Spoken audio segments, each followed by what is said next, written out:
Hello दोस्तों, नमस्कार। स्वागत है एक बार फिर से आपके अपने प्रिय चैनल पर। दोस्तों, अभी की जो सबसे बड़ी खबर आ रही है, जहां मलेशिया ने पाकिस्तान को दे दिया है बड़ा झटका। दोस्तों, बताएंगे क्या है इसके पीछे का कारण जिससे पाकिस्तान की निकाल दी गई है हेकड़ी। बताएंगे आपको मलेशिया का ये एक्शन। साथ ही आपको आगे बताएंगे जहां चाइना पाकिस्तान को सेना प्रमुख नरवणे की बड़ी चेतावनी। जी हाँ दोस्तों, बड़ी बात कह डाली है इन्होंने। क्या कहा है बताएंगे आपको, उससे आगे बताएंगे जहां पर जाते जाते ड्रैगन को खून के आंसू रुला रहा है ट्रंप। अमेरिका ने चीनी सेना से जुड़े 9 और कंपनियों को कर दिया है बैन। वो कौन सी 9 कंपनियां हैं दोस्तों, बताएंगे आपको। और ड्रैगन का इस पर क्या रिएक्शन, क्या प्रतिक्रिया रही है, ये भी बताएंगे आपको आज। साथ ही बताएंगे जहां ईरान ने ओमान की खाड़ी में नौसैन्य अभ्यास में दागी है क्रूज मिसाइलें, जहां पर अमेरिका को खुली चुनौती दी गई है दोस्तों ईरान की तरफ से। यह भी खबर आपको आज बताने वाले हम। साथ ही यूएन में एक बार फिर से पाकिस्तान की मची किरकिरी, जहां पर यूएन ने पाकिस्तानी मीडिया के दावे को कर दिया है इनकार। किस संक्षेप में बात हुई है दोस्तों, ये बताएंगे आपको। साथ ही बंगाल चुनाव से जुड़ी खबरें आ रही है दोस्तों, जहां पर बड़े बदलाव की बात चल रही है। तो बताएंगे पूरी खबर क्या है आज,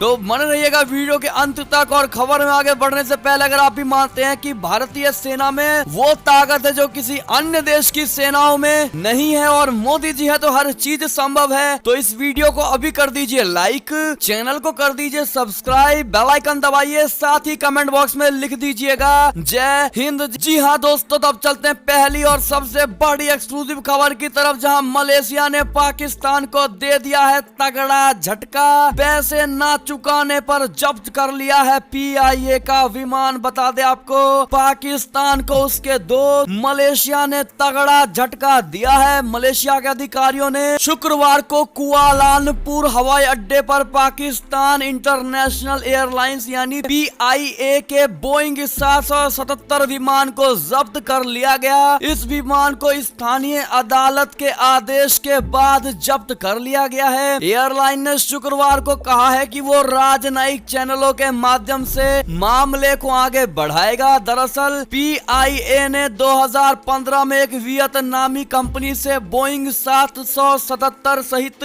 2 विमान किराए पर लिए थे। पीआईए ने एक बयान में कहा है कि मलेशिया की एक स्थानीय अदालत ने पीआईए के एक विमान को जब्त कर लिया है। इसमें पीआईए और ब्रिटेन की अदालत में लंबित एक अन्य पक्ष के बीच कानूनी विवाद से संबंधित एक तरफा निर्णय लिया गया है दोस्तों। हालांकि एयरलाइन ने यह नहीं बताया है कि विमान को कहां जब्त किया गया है और ना ही उसे अदालती मामले की जानकारी दी गई है दोस्तों। लेकिन ऐसे में पाकिस्तान की बड़ी किरकिरी मानी जा रही है दोस्तों इस खबर के बाद, इस मलेशिया के बड़े एक्शन के बाद। ऐसे में पाकिस्तान का दोस्त कहे जाने वाले खुद मलेशिया ने ही पाकिस्तान के खिलाफ ये एक्शन लिया है। ऐसे में आपकी क्या राय होगी दोस्तों? और पाकिस्तान अपने दोस्तों के ही देश में अपनी बेइज्जती करवाने में नंबर 1 रहा है, तो अपनी राय अवश्य दीजिएगा दोस्तों कमेंट करके। चलते हैं एक और खबर की तरफ, जहां पर चीन पाकिस्तान को सेना प्रमुख की 2 टुक। किसी को भारतीय सेना के धैर्य की परीक्षा लेने की गलती नहीं करनी चाहिए। जी हाँ दोस्तों, सेना प्रमुख जनरल एम नरवणे ने चीन को स्पष्ट संदेश देते हुए शुक्रवार को कहा कि किसी को भी भारतीय सेना के धैर्य की परीक्षा लेने की गलती नहीं करनी चाहिए।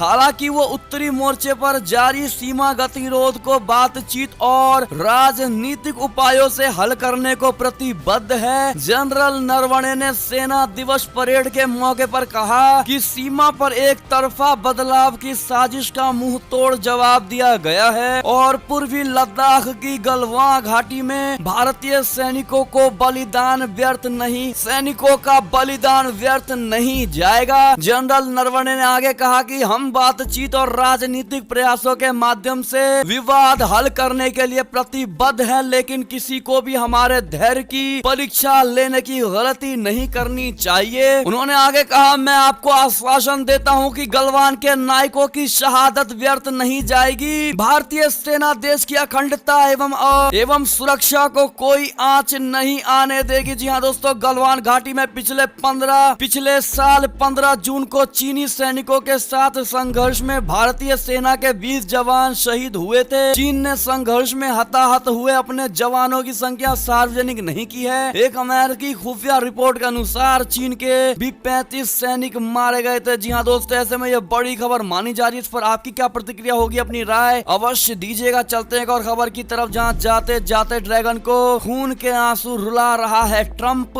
अमेरिका ने चीनी सेना से जुड़े 9 और कंपनियों को कर दिया है बैन। बता दें, अमेरिकी रक्षा विभाग ने गुरुवार को 9 और चीनी कंपनियों को ब्लैकलिस्ट कर दिया, जिसमें फोन निर्माता कंपनी शाओमी भी शामिल है। इन कंपनियों को कथित तौर पर चीन की सेना के स्वामित्व या नियंत्रण में होने के कारण ब्लैकलिस्ट किया गया है। इन कंपनियों से राष्ट्र सुरक्षा के लिए खतरा बताकर ब्लैकलिस्ट किया गया है। विभाग ने जून 2020 में कांग्रेस को ऐसी कंपनियों की प्रारंभिक सूची जारी की थी जिन्हें असैनिक फर्म के रूप में संचालन करते समय सैन्य संबंध माना जाता है। दिसंबर 2020 में इस लिस्ट में अधिक कंपनियों के नाम शामिल हो गए थे। बता दें आपको, गुरुवार की अद्यतन सूची के साथ अब 40 से अधिक कंपनियां हैं जिन्हें ब्लैकलिस्ट में डाल दिया गया है। अमेरिकी रक्षा विभाग ने अतिरिक्त कम्युनिस्ट चीनी सैन्य कंपनियों के नाम संयुक्त राज्य अमेरिका में प्रत्यक्ष या अप्रत्यक्ष रूप से परिचालन के लिए जारी कर दिए।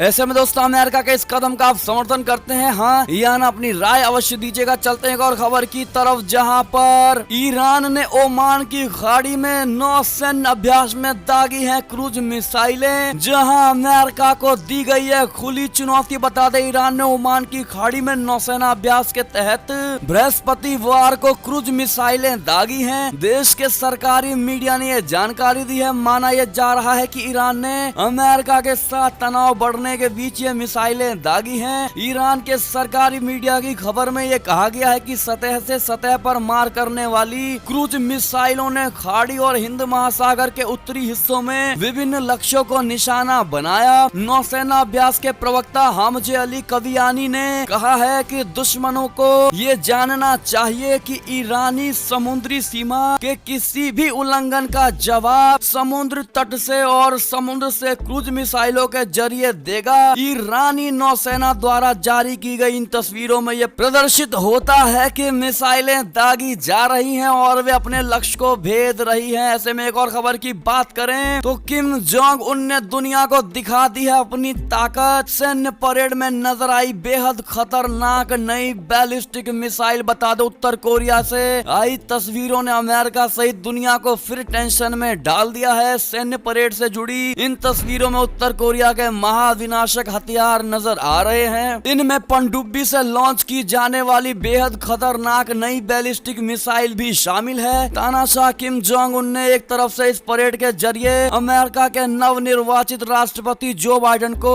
स्पष्ट संदेश देने का प्रयास किया है कि यदि उत्तर कोरिया को लेकर अमेरिका का रुख नहीं बदला तो अंजाम बेहद भयानक हो सकते हैं। बता दे, कोरियन सेंट्रल न्यूज एजेंसी के अनुसार वर्कर्स पार्टी की बैठक के बाद हुई परेड में सैन्य शक्ति का प्रदर्शन किया गया है। दोस्तों, इस परेड में तानाशाह किम जोंग उन ने पनडुब्बी से दागी जाने वाली किलर मिसाइल सहित एक से बढ़कर एक घातक हथियारों को दुनिया के सामने पेश किया है। दोस्तों, ऐसे में अमेरिका के नवनिर्वाचित राष्ट्रपति जो बाइडेन को स्पष्ट रूप से खुली चुनौती दी गई है। दोस्तों, ऐसे में आपकी क्या राय होगी इस उत्तर कोरिया के किम जोंग को लेकर? अपनी राय अवश्य दीजिएगा। चलते हैं एक और खबर की तरफ, जहां ममता बनर्जी समझ रही हैं कि बंगाल में भाजपा को रोकने के लिए अब टीएमसी के पास कोई चारा नहीं बचा। जी हाँ दोस्तों, अधीर रंजन चौधरी का ये बयान आया। ऐसे में आप किस प्रकार से जवाब देना चाहेंगे दोस्तों अधीर रंजन चौधरी को? अपनी राय कमेंट करके जरूर बताइएगा। एक और खबर की बात करें तो बेंगलुरु से खबर लेते हैं, जहां रक्षा मंत्री राजनाथ सिंह ने किया है पहली स्वदेशी चालक